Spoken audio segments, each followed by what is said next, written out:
Will the Premier League make an example out of Man City if they are found guilty, or is all this just a show to stop an independent regulator taking control? Manchester City versus the Premier League. The world's richest football league accuses its champions of serial rule breaking. We'll be assessing how the case could alter the landscape of football. Asking the question, has the fan-led review shocked the Premier League into taking some sort of action on regulation? And will we see tighter regulation of the game by clubs owned by nation-states? Before we continue to highlight some of the key allegations leveled at Man City, it's important to note that Manchester City have consistently denied any wrongdoing and have stated that they will appeal any sanctions imposed. The outcome of the case is yet to be determined, and the details of the allegations and the club's response are still subject to investigation and potential legal action. The timeline for success. September 2008, the Abu Dhabi United Group agrees the takeover of the club. On same day, Brazil forward Robinho joins from Real Madrid for a then club record £32.5 million. December 2009, Roberto Mancini appointed manager after sacking of Mark Hughes. May 2011, City beat Stoke to win the FA Cup, their first major trophy since 1976. May 2012, Sergio Aguero scores dramatic stoppage time winner as Man City win Premier League title on the final day of 2011-12 season, their first league title since 1968. May 2013, Mancini sacked as manager and replaced by Manuel Pellegrini, who leads City to 2013-14 Premier League title. July 2016, Pep Guardiola succeeds Pellegrini as manager. May 2018, City win Premier League with record number of points, wins and goals. May 2019, City become the first English team to win all 4 domestic trophies. May 2021, City reach their first Champions League final, where they lose to Chelsea. May 2022, City win 6th Premier League title and 17th trophy since the 2008 takeover. The Abu Dhabi United Group effect. Since the 2010-11 season, the club had never finished a league season outside the top 4 places, winning the title 6 times during the process. In addition, they have managed to win the FA Cup 2 times and the EFL Cup on 5 occasions, taking the total major trophy tally to 14 in just 12 seasons. They have spent €2.38 billion, £2.1 billion, on new players since the takeover, and at the time broke the British transfer record twice in the £32.5 million signing of Robinho in 2008 and £100 million Jack Grealish in 2021. Gains on and off the pitch.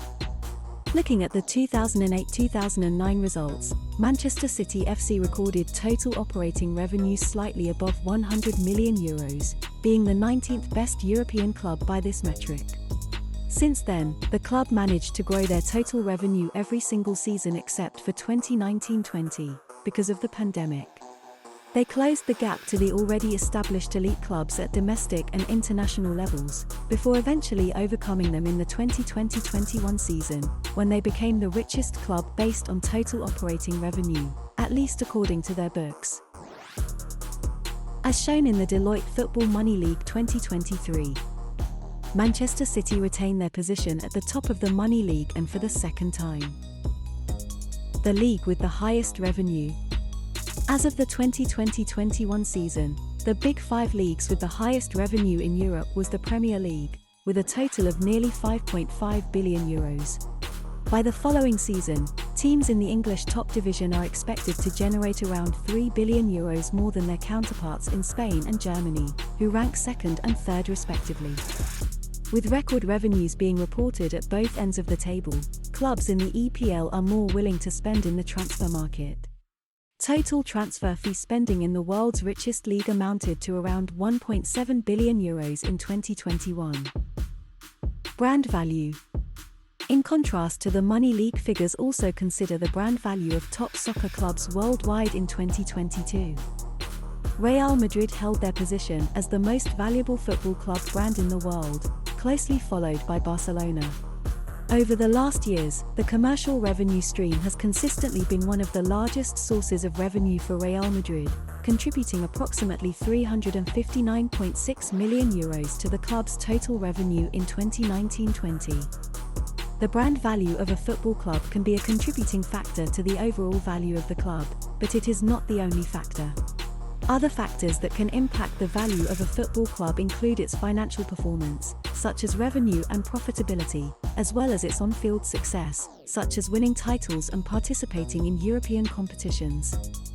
Additionally, the size of its fan base, the quality and reputation of its players and coaching staff, and the stadium and facilities it has can also play a role. So, while the brand value of a football club can have an impact on its overall value, it is not a direct link. So what are the key allegations? In a statement, the Premier League said City breached rules requiring them to provide accurate financial information that gives a true and fair view of the club's financial position. This information covered club revenue, which includes sponsorship income and operating costs. Further alleged breaches relate to rules requiring full details of manager remuneration from the 2009-10 to 2012-13 seasons, when Roberto Mancini was in charge, and player remuneration between 2010-11 and 2015-16. The Premier League said City breached rules related to Uefa regulations, including financial fair play, FFP, from 2013-14 to 2017-18, as well as Premier League rules on profitability and sustainability from 2015-16 to 2017-18. In 2020, European football governing body UEFA ruled that City committed serious breaches of FFP regulations between 2012 and 2016. However, a 2-year ban from European competitions was overturned by the Court of Arbitration for Sport, CAS, later that year. To be clear, the following claims made by the German newspaper Der Spiegel are solely view and claims of the newspaper. UEFA began its investigation into City after German newspaper Der Spiegel published leaked documents in November 2018 alleging the club had inflated the value of a sponsorship deal. Der Spiegel reports that, in an internal email, City's chief financial officer Jorge Chumillas wrote, "We will have a shortfall of £9.9 million in order to comply with UEFA FFP this season. The deficit is due to RM termination. I think that the only solution left would be an additional amount of AD sponsorship revenues that covers this gap." The email also allegedly presented details of the contracts that would be adjusted, with Der Spiegel claiming that Etihad, ABA, and the Abu Dhabi Tourism Authority all paid more than had been agreed at the beginning of 2012-13. Der Spiegel quoted another internal email, sent by club executive Simon Pearce in April 2010, regarding an annual £15 million deal with investment company ABA. It read, "As we discussed, the annual direct obligation for ABA is £3 million. The remaining £12 million will come from alternative sources provided by His Highness." Der Spiegel quoted another. When the Premier League investigation began, City said the allegations were entirely false and that allegations in Der Spiegel came from illegal hacking and out-of-context publication of City emails. In summation, what could be the outcome if City are found in breach of FFP?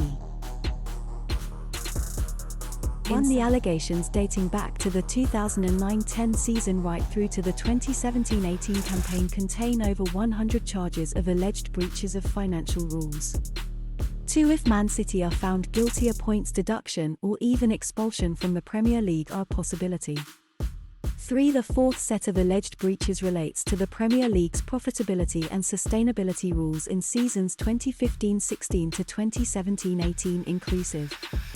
For Henry Winter, the Times chief football writer said City faced allegations of wrongdoing on an industrial scale. If proved, the ensuing punishment should be designed to deter others who believe they can copy the City playbook. According to the Lawyer.com website, UEFA brought charges against Manchester City for financial fair play breaches in 2019, but the Court of Arbitration for Sport eventually dismissed most due to time limitations, a restriction that does not exist under Premier League. The club was fined €10 million for failing to cooperate with the UEFA investigation. Following the first instance hearing before UEFA, which the club lost, owner Sheikh Mansour bin Zayed Al Nahyan, said that he would rather spend £30 million on the 50 best lawyers than accept the club's punishment. And the backlash from the Super League football fans by and large have an appetite for keeping football for the fans intact. On the back of this, the fan-led review has taken the lead in trying to drive change with the recommendations about governance by putting an end of self-regulation by clubs and leagues. Clearly, the Premier League is opposed to an independent regulator in football. However, if these claims are proven and City only get a fine and a points deduction, the demand from football fans could be the tipping point that drives the need for a fully independent regulator of football. The bigger geopolitical implications for clubs that are effectively backed by states such as City could well be a saving factor for the club, given the Premier League need to maintain the league's dominance. Given the bigger geopolitical factors, we could well see a watered-down version of any proposed punishment. Partly because the Premier League have protected their asset, i.e. the Premier brand, and investment into the UK on a whole could well be the deciding factor. So any fans looking for Man City to be kicked out of the Premier League could well be disappointed. Instead, a possible points deduction and fine could be the most conservative outcome if City are found to be liable. This will give some the perception the Premier League can self-govern and govern clubs in the league. But will football fans accept this? Clearly, one of the big winners in this case will be the lawyers, who will be applying expert knowledge, charging anything from £80,000 a day or £400,000 a week. Thanks for taking the time to view this video, and please subscribe. This was a short introduction from Dynamic Sport Marketing. Please like and subscribe to our YouTube channel for more videos like this.